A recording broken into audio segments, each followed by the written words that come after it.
19장 1절에서 10절까지입니다. 삭개오에 대한 이야기는 교회에 나오는 사람이면 누구든지 자주 들었던 말씀이기도 합니다. 예수님과 삭개오의 만남은 여리고에서 이루어졌습니다. 여리고는 예루살렘에서 80리 정도 떨어진 요단 계곡에 자리 잡은 매우 부유한 도시였습니다. 종려나무가 있고 장미화원이 있고 그리고 많은 편의시설, 수많은 사람들이 모이는 경기장이 있는 그런 도시였습니다. 저 북쪽과 남쪽 이집트를 연결해주는 그런 무역의 통로이기도 하기 때문에 많은 물동량이 유통되고 있는 곳이었고 그곳에는 큰 세관이 있었습니다. 그 세관의 세리장이 누구냐? 바로 삭개오라고 하는 사람입니다. 요즘으로 말하면 세무서장 정도 되는 그런 사람입니다. 당시 이 세리장은 로마 사람들이 맡고 있었습니다. 그런데 그 부유한 큰 도시의 세리장으로 유대인이었던 삭개오가 이 일을 맡고 있었습니다. 삭개오는 청부업자와 같은 겁니다. 세금을 걷어내고 돈을 받는 그런 사람이었습니다. 자기 동족들에게 과도한 세금을 받아내서 로마 사람들에게 상납을 하고 그리고 상당량의 차액을 남겨서 자기 배를 채우는 그런 사람이었습니다. 유대 사람으로 자기 동족에게 세금을 거두는 책임자로 일한다라고 하는 것은 돈을 위해서는 그 어떤 것도 버릴 각오를 하고 작심을 하고 이 일을 맡았다는 뜻입니다. 그래서 유대 사람들은 유대인으로 세리 노릇을 하고 있는 사람을 공공의 적, 죄인의 공인된 그런 죄인으로 인정을 하였던 것이죠. 역시 삭개오도 많은 돈을 벌었습니다. 양심을 버리고 동족을 버리고 모든 것을 버렸지만 그가 얻은 유일한 것은 바로 돈이었습니다. 그는 큰 부자가 됐습니다. 그렇지만 그는 만족할 수가 없었습니다. 사람에게는 물질적으로 아무리 채워줘도 만족할 수 없는 특별한 공간을 가지고 있습니다. 그것은 바로 영적인 목마름인 것입니다. 그러던 차에 이 세리 삭개오는 예수님에 대한 소문을 듣습니다. 예수님이 어떤 일을 행하셨는가, 누구를 만나 주었는가, 그를 만난 사람들이 어떻게 변화되었는가 하는 것을 삭개오는 자세히 듣고 그도 예수님을 만나고 싶은 그런 열망이 있었습니다. 오늘 성경 1절에 보면은 예수님께서 여리고로 지나가셨다라고 말합니다. 그리고 거기에 삭개오라고 하는 사람이 있었다라고 기록하고 있죠. 이 삭개오라고 하는 이름의 뜻은 청결하다는 뜻입니다. 아마 그의 부모님이 그 아들이 그렇게 살기를 바라는 바람으로 지어준 이름이었지만 그는 이름값도 하지 못하고 모든 사람이 인정하는 그런 죄인으로 살고 있었던 것입니다. 삭개오는 행복하지 못했습니다. 그는 늘 갈급했습니다. 옳은 것이 뭔지, 바른 것이 뭔지 삭개오는 늘 그런 것에 대한 갈급함이 있었습니다. 그러던 중에 그가 예수님이 자기 동네 여리고로 지나간다는 소식을 듣게 됩니다. 그는 세리도 만나주고 창녀도 만나주고 신분을 떠나서 그 누구든지 함께 식사를 하며 그를 만난 자들이 변화를 받는다라는 그런 얘기도 들었습니다. 무엇보다도 예수님의 제자 가운데 세리였던 마태라는 사람이 있다는 얘기도 듣습니다. 그래서 그는 예수님을 만나고 싶었습니다. 자기를 만나 줄 거라고 하는 그런 확신이 있었습니다. 우리가 꼭 기억할 게 있습니다. 세상에서 부유하게 사는 사람, 성공했다는 사람, 권세를 누리는 사람, 나름대로 꿈을 이뤘다라고 말할 수 있는 그런 사람들 가운데 삭개와 같은 그런 갈급한 영혼을 가지고 사는 사람이 적지 않다라는 겁니다. 이걸 볼 수 있어야 복음을 전합니다. 이걸 볼 수 있어야 예수 그리스도를 그에게 증거합니다. 누군가가 나에게 예수만 전해주면 내가 믿겠다. 그 정도로 열려진 사람들이 분명히 있습니다. 겉으로는 알 수 없습니다만은 그런 갈급한 마음이 있는 겁니다. 여러분, 오늘 우리는 사람을 바라볼 때 뭘 바라보고 삽니까?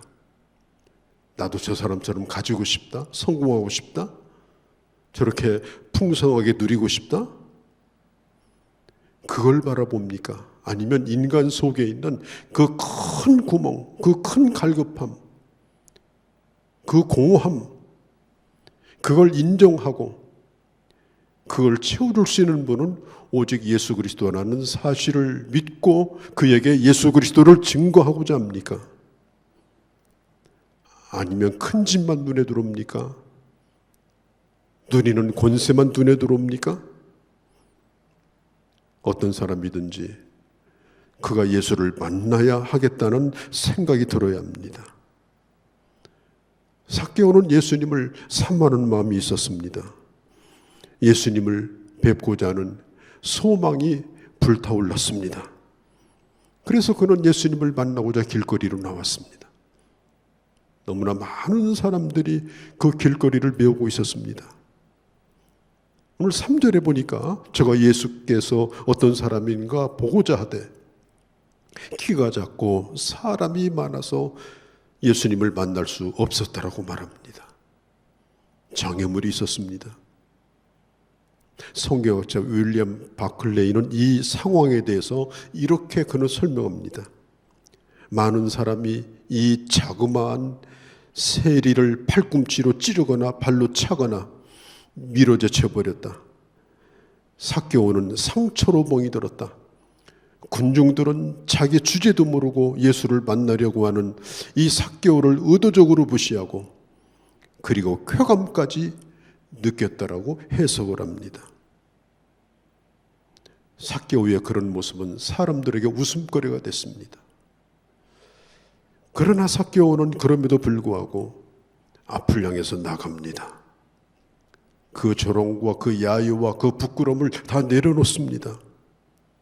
예수님을 보기 위해서는 그 어떤 것도 그에게 문제가 되지 않습니다. 우리가 예배당에 나올 때에 어떤 마음의 자세를 가지고 나오는가, 이게 중요합니다. 누구 때문에 못 나온다, 환경이 나쁘다, 무슨 시설이 좋지 않다, 나는 누가 마음에 들지 않는다, 심지어 차댈 곳도 마땅치 않다, 그런 이유가 많으면 나올 수가 없습니다. 그러나 갈급한 사람은 그 어떤 것도 눈에 보이지 않습니다. 오로지 예수님만 보입니다. 그를 만나야만 하는 것입니다. 죽을 병에 걸린 사람이 있습니다. 그런데 이 사람이 병원에 찾아갔습니다. 병원의 시설이 어떠냐, 병원장이 누구냐, 아니면 병원의 서비스가 어쩌냐, 그런 건 그에게 문제가 되지 않습니다.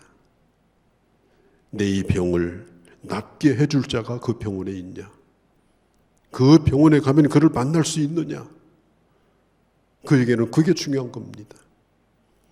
어떤 자세를 가지고 어떤 마음으로 교회에 나오는가, 이것은 매우 중요한 것입니다. 생사가 거기에 달려 있습니다. 여러분 오늘 어떤 심정을 가지고 나오셨습니까? 삭개오의 관심은 오직 예수님밖에 없었습니다. 예수님으로 갈급했습니다. 세상적으로 보면은 그야말로 지구몽이라도 찾아가야 되는 그런 상황이었지만은 그는 목표가 분명하기 때문에, 만나야 될 자가 분명하기 때문에 그는 용기를 내서 예수님을 만날 길을 찾는데, 그가 발견한 것이 바로 이 돌 무화과 나무였습니다. 뜻이 있으면 길이 있다고, 우리가 주 예수님을 만나고자 하는 갈급한 마음이 있으면 반드시 주님을 만날 길이 생깁니다. 예수님께서 삭개오의 이름을 불러주십니다. 삭개오야, 삭개오야. 삭개오가 얼마나 큰 충격을 받았을까요? 어느 날 갑자기 누군가가 난 모르는 곳에서 내 이름을 부른다면 얼마나 가슴이 철렁할까요? 아마 누가 내 이름을 부르는지 두리번거릴 겁니다. 삭개오는 예수님을 만난 적도 없습니다. 또 삭개오 같은 사람을 예수님에게 소개해 줄 턱도 없습니다. 그런데 예수님이 삭개오를 불러주십니다. 이름을 불렀다는 거예요. 내가 너를 안다는 겁니다. 너의 심령의 갈급함을 안다는 겁니다.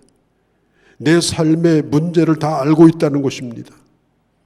네가 고통으로 흐르는 그 눈물과 내 심령의 아픔을 안다는 것입니다. 주님은 삭개오의 이름을 그래서 불러준 것입니다. 심지어 내 아내나 내 남편이나 내 자식이나 내 가까운 친구도 나를 몰라줄지라도 주님은 분명히 나의 이름을 불러주십니다. 이름만 아는 분이 아니라 내 모든 삶의 상황과 내 모든 좌절과 내 숨겨진 것까지 주님은 아십니다. 주님이 나를 알고 부른다는 사실이 얼마나 다행스럽습니까? 왜냐하면 변명할 필요가 없습니다. 위세할 필요가 없습니다. 꾸밀 필요가 없습니다. 우리 예수님은 사람들의 이름을 불러주는 걸 좋아하셨습니다. 귀신 들린 여자를 고쳐줄 때도, 욕심 많은 사람을 불러주실 때도, 막달라 마리아를 불러주실 때도 그의 이름을 불렀습니다. 나사로를 살릴 때도 그의 이름을 불렀습니다. 우리가 오늘 주님 앞에 나오게 된 것도 주님이 우리를 개인적으로 부르심으로 우리가 주님 앞에 나왔다는 사실을 여러분 잊지 않기를 바랍니다. 그날 수많은 사람들이 거기에 와 있었습니다. 그들은 구경꾼이었습니다. 그러나 삭개오는 주님을 만나고자 온 것입니다. 호기심이 아니었습니다. 절박한 마음이었습니다. 어떤 대화도 삭개오와 나눈 적이 없습니다. 그런데 그를 우러러보시며, 예전 성경에는 우러러보시며, 삭개오가 예수님을 쳐다본 것이 아니라 예수님이 그를 우러러보시고 이름을 부르신 겁니다. 그날 주님이 여리고로 찾아오신 것은 군중들을 만나러 온 것이 아니고, 단순히 지나가려고 그곳을 오신 것이 아니고, 이 삭개오를 우리 주님은 찾으러 오신 것입니다.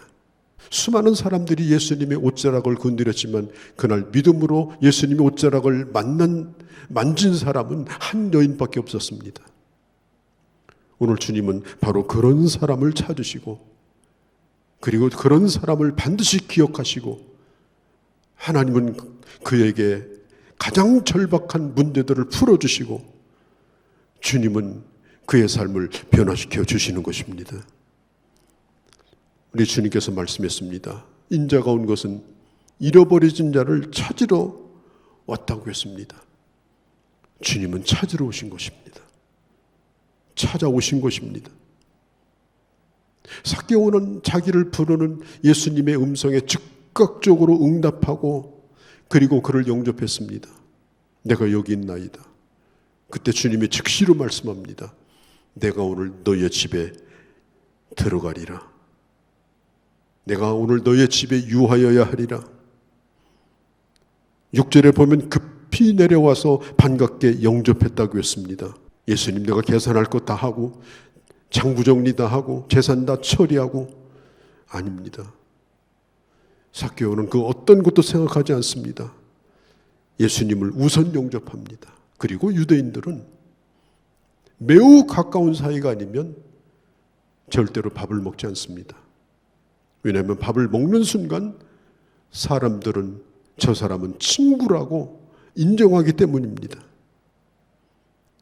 예수님은 말씀합니다. 오늘 내가 너의 집에 들어가 유하여야 하리라. 이 말은 뭡니까? 오늘 내가 너와 함께 식탁을 같이 하리라. 너와 사귐을 같이 하리라. 삭개오는 예수님을 영접했고, 그리고 예수님은 그 삭개오의 집에 들어간 겁니다. 사람들은 강아지를 참 좋아합니다. 왜 좋아할까요? 딱 한 가지입니다. 주인을 환영하기 때문에. 주인이 돌아오면 그냥 있지 않습니다. 꼬리를 치고 달려들고 어쩔 줄을 모릅니다. 그게 강아지가 사랑받는 단 한 가지 이유입니다. 주인을 환대해 주는 겁니다. 사람 관계도 마찬가지입니다. 우리 예수님도 삭개오가 예수님을 영접했을 때 예수님은 기뻐하셨습니다. 여러분, 주님을 만나는 일은 내일로 미룰 일이 아닙니다. 어느 식당에 그렇게 써붙었다고 합니다. 내일은 식사를 공짜로 드립니다. 사람들이 별르고 있습니다. 내일 가서 공짜로 먹으리라. 그런데 그 이튿날 가보니까 그 붙였던 그 글씨가 그대로 붙어 있었습니다. 내일은 공짜로 드립니다. 날마다 매일마다 내일 오세요.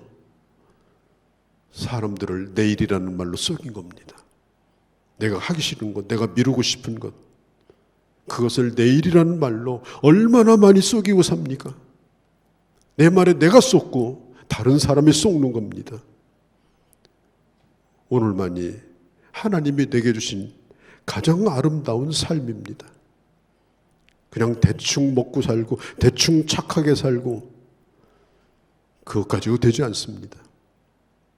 예수 그리스도를 분명히 만나야 되고, 그리고 그 주님과 인격적인 관계를 맺음으로 주님 안에서 일어나는 놀라운 하나님의 역사를 반드시 경험하셔야 됩니다. 우리 주님께서 삭개오의 집에 들어가서 이렇게 말씀합니다. 오늘 구원이 이 집에 이르렀도다. 이 사람이 바로 아브라함의 자손이로다. 삭개오는 그 순간에 응답합니다. 즉각적으로 응답합니다. 예수님, 내 재산의 절반을 내가 사람들에게 나눠주겠습니다. 그리고 내가 남의 것을 혹시라도 사기쳐가지고 먹은 거 있으면 내가 4배로 다 갚겠나이다. 아, 나는 착하게 살아야지. 아니올시다. 예수 믿는 건 착하게 사는 것이 아니라 내 삶을 결단하는 것입니다. 내 삶을 바꾸는 것입니다. 물론 기독교 안에는 도덕, 윤리가 다 포함되어 있습니다. 도덕, 윤리가 복음이 아닙니다. 얼마든지 인간은 도덕, 윤리로 그럴듯하게 살아갈 수 있습니다. 기독교는 복음입니다. 그리고 복음을 만난 사람은 더 도덕적이고 윤리적인 사람이 되는 것이 아니라 그 삶의 결단을 하는 겁니다. 그 삶의 변화가 일어나는 것입니다. 성경에 보면 재산 다 팔아서 가난한 자 나눠줘라, 그렇게 말씀하지 않습니다. 은혜를 받은 사람이 은혜에 응답하는 행동으로 그렇게 할 수 있습니다. 어떤 사람은 하나님의 은혜를 받을 때에 그 은혜를 기념하는 사람이 있습니다. 내가 은혜 받았으니 난 이렇게 살리라 결단하는 사람이 있습니다. 어떤 사람은 은혜 받은 것으로 끝나는 사람이 있습니다. 잠시 감동도 있습니다. 흥분도 합니다. 그러나 아무 일도 일어나지 않습니다. 오늘 삭개오는 결단했습니다. 그의 모든 것을 다 걸고 모든 것을 다 버리고 그가 가지고자 했던 그 물질을 예수님을 만나는 순간 그는 다 내려놓습니다. 그때 주님이 말씀합니다. 이 집에 구원이 임했느니라. 이 집에 구원이 임했느니라. 예수님이 삭개오의 집에서 나와가지고 여리고를 떠나셨겠죠. 이제 삭개오 혼자 남았습니다. 어느 날 삭개오가 자기가 그렇게 아끼던 돈 보따리를 가지고 빈민촌을 찾습니다. 어려운 사람을 찾습니다. 남의 것을 사기쳐 먹은 것을 4배씩이나 갖다가 다 갚습니다. 그리고 나를 용서해 주시기 바랍니다. 내가 잘못 살았습니다. 내가 예수 그리스도를 만났습니다. 이런 삭개오의 행동이 얼마나 큰 충격을 여리고에 주었겠습니까? 그 삶 자체가 얼마나 그 도시에 엄청난 변화를 일으켰는지 우리는 충분히 상상할 수가 있습니다. 우리는 복음을 믿을 뿐 아니라 복음의 능력을 믿습니다. 다른 사람을 구원하는 능력뿐 아니라 내게 일어나는 놀라운 변화를 나는 믿습니다. 내가 바뀌고 나와 가까운 사람이 바뀌고 세상이 바뀌는 것입니다. 주님은 오늘도 우리를 찾아오십니다. 인자가 온 것은 잃어버려진 자를 구원하려 하심이라. 주님을 만나지 못하면 모든 걸 다 잃어버린 겁니다. 주님을 만나지 못하면 그는 이 광활한 우주에 미아가 되고 마는 겁니다. 수억의 사람들이지만 우리 주님이 이 땅에 찾아오신 것은 바로 나를 만나려고 찾아오신 것입니다. 나를 이미 아시고 찾아오셨습니다. 숨을 필요가 없습니다. 오늘 우리가 예배당에 나온 것은 마치 뽕나무 한 그루를 하나님이 준비해 두신 것입니다. 많은 사람 가운데 주님을 만날 수 없는 사람에게 조금만 수고해서 자존심 버리고 내가 여기 있나이다, 내가 여기에 왔나이다라고 주님 앞에 응답할 수 있다면 주님은 오늘 이 시간 우리를 만나 주십니다. 여러분은 오늘 어디로 가십니까? 여러분들의 삶에 사는 목적이 뭡니까? 이대로 살다가 죽으면 여러분들 다음은 어디겠습니까? 성경은 말합니다. 바로 지금이 구원받을 만한 때이고 바로 지금이 은혜 받을 만한 시간이다. 어쩌면 내일은 우리 시간이 아닐 수도 있습니다. 오늘도 나를 바라보시며 삭개오야, 그곳에서 속히 내려오라. 그리고 주님을 영접하고 그 삶에 놀라운 변화를 일으켰던 우리 주님이 오늘도 이곳에 찾아오셔서 우리 마음을 두들기시고 우리를 초청하십니다. 그 누구든지, 그가 어떤 사람이든지 주님을 기쁨으로 영접하면 주님께서는 그를 만나주시고 그리고 이렇게 말씀합니다. 바로 네가 아브라함의 자손이다. 복의 근원인 아브라함의 자손이다. 하나님의 나라를 유업으로 받을 당당한 하나님의 사람이다.